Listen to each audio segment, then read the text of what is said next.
अस्सलाम वालेकुम दोस्तों, कैसे हैं? खैरियत से हैं? और दोस्तों मैं कल से सोच रहा था कि आज मेरे पास थोड़ा सा टाइम है, मुझे क्या करना चाहिए। जैसे आपको पता है कोई भी चीज़ पड़ी रहे तो उसे जंग लग जाता है, और मैं भी वही सोच रहा था। ऐसा तो नहीं कि जंग लग रहा हो या कोई ऐसी चीज़ हो रही हो। तो आज मेरे पास टाइम था तो मैंने देखा कि कौन सा वीज़ा अप्लाई किया जा सकता है, क्या किया जा सकता है।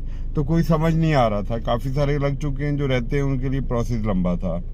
बहुत सोचने के बाद आज मुझे पता चला कि आज मैंने सोचा, बल्कि पता तो है लेकिन आज सोचा कि मुझे क्यों ना नेपाल का वीज़ा ले लेना चाहिए।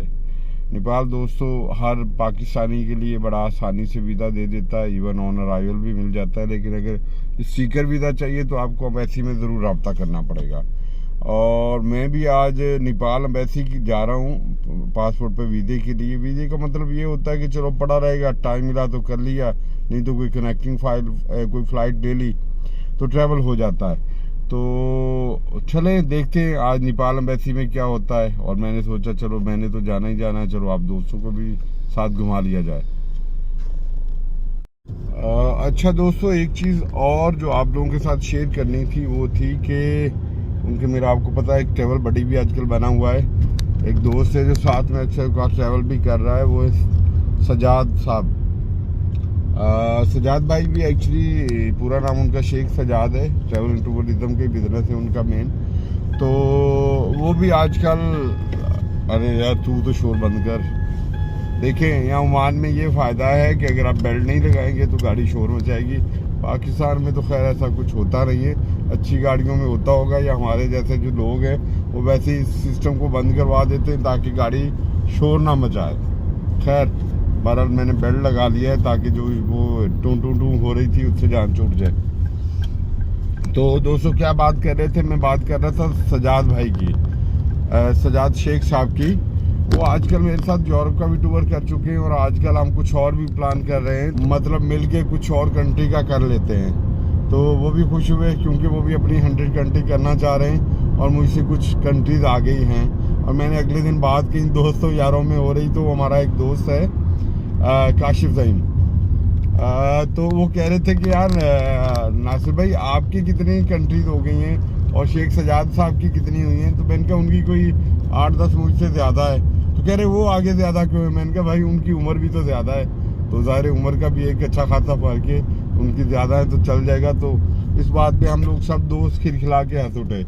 खैर बहरहाल इसमें इंशाल्लाह अब अम्बेसी चलेंगे और फिर शेख सजाद साहब से भी आपको मिलवाएंगे और अम्बेसी में भी बताएंगे क्या चीज़ें क्या नहीं। वैसे जो डॉक्यूमेंट हैं वो कोई ख़ास नहीं है, मैं पहले भी दोस्तों को बता चुका हूँ। नेपाल एक वो कंट्री है कि अगर आप सिर्फ खाली पासपोर्ट लेके चले जाएंगे तो आपका वीज़ा लग जाएगा।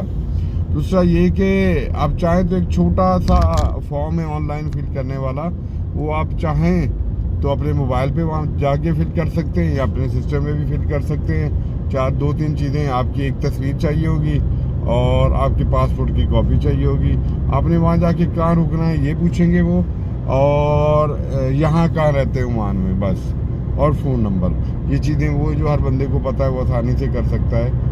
तो ये सारी चीज़ें उनके लिए, और वीज़ा भी आपको सेम डे में दे देते हैं, और किसी वजह से अगर सेम डे में नहीं दें तो वेरी नेक्स्ट डे आपको वीज़ा दे सकते हैं। इसके साथ आप कुछ चीज़ें और भी उसमें ऐड कर सकते हैं, जैसे अगर आप नेपाल जाना चाह रहे हैं तो मालदीव साथ ऐड कर सकते हैं, श्रीलंका साथ ऐड कर सकते हैं। ये बहुत कम पैसों में आपका एक पूरा टूर बनता है। और अगर आप इससे ट्रैवल एंड टूरिज्म से या हिस्ट्री से या इस तरह की चीज़ों से दिलचस्पी रखते हैं तो ये आपके लिए बहुत अच्छा सफ़र कारगर साबित होगा। अच्छा दोस्तों, कैमरा गिर गया था और कैमरा गिर जाता है, कैमरा गिरना रोज़ का मामूल है। अल्लाह भला करे इन मोबाइल वालों का जिनकी वजह से कैमरे बच जाते हैं, नहीं तो अदरवाइज़ सिर्फ कैमरा हो तो ये मेरा ख्याल है टूटने में 2 मिनट भी ना ले। खैर अच्छा, तो दोस्तों कैमरा गिरने के बाद मुझे भूल गया कि मैं बात क्या कर रहा था। खैर हाँ, मेरा ख्याल है बात कर रहे थे हम लोग उसकी टूर की। अगर आप लोग कुछ इस तरह का मूड रखते हैं तो आप 3 कंट्री आराम से कर सकते हैं और कम पैसों में कर सकते हैं। इसके लिए आपको कोई रॉकेट साइंस की ज़रूरत नहीं, कुछ करने की ज़रूरत नहीं है। इसमें आप सीधा सा मतलब श्रीलंका को ऐड करें, मालदीव को ऐड करें और नेपाल को ऐड करें।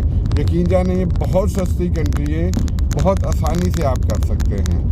तो चलें दोस्तों, मुलाकात होती है। जी अस्सलाम वालेकुम दोस्तों, हम लोग नेपाल एम्बेसी पहुंच चुके हैं। ये नेपाल एम्बेसी है और ये इसका झंडा है जो आपको नज़र आ रहा होगा। तो इंशाल्लाह ये है कि अभी सज्जाद भाई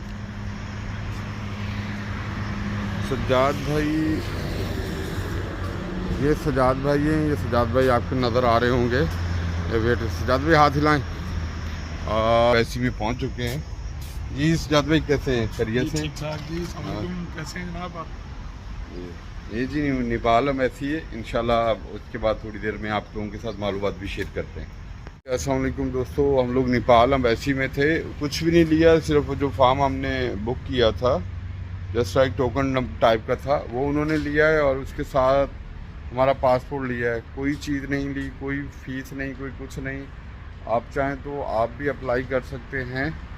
और सज्जाद भाई से पूछेंगे कि हमें उन्होंने कितना टाइम दिया और कितनी देर बाद पासपोर्ट वापस करेंगे। जी आज सुबह हम आए थे और इससे पहले हमने रैकी की है और हमने पूरी इन्फॉर्मेशन ली थी। तो बस 2 मिनट लगे हैं, पासपोर्ट ले लिया। बोले आप 1 घंटे बाद या 2 घंटे बाद आ जाएं।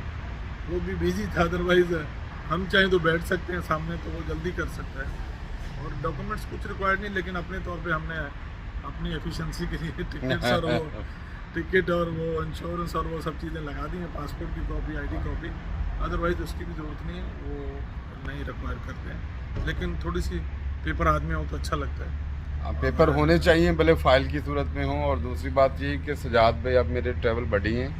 आजकल हम लोग ट्रैवल साथ ही कर रहे हैं और इंशाल्लाह नेक्स्ट डेस्टिनेशन के लिए भी हम लोग एक साथ हैं, कोशिश करेंगे इंशाल्लाह। और जी अस्सलाम वालेकुम, हम लोगों ने आज कलेक्ट कर लिया है अपना नेपाल का वीज़ा और इंशाल्लाह अब हमारा हम लोग टूर जो प्लान कर रहे हैं कोई 5 से 6 घंटे का है।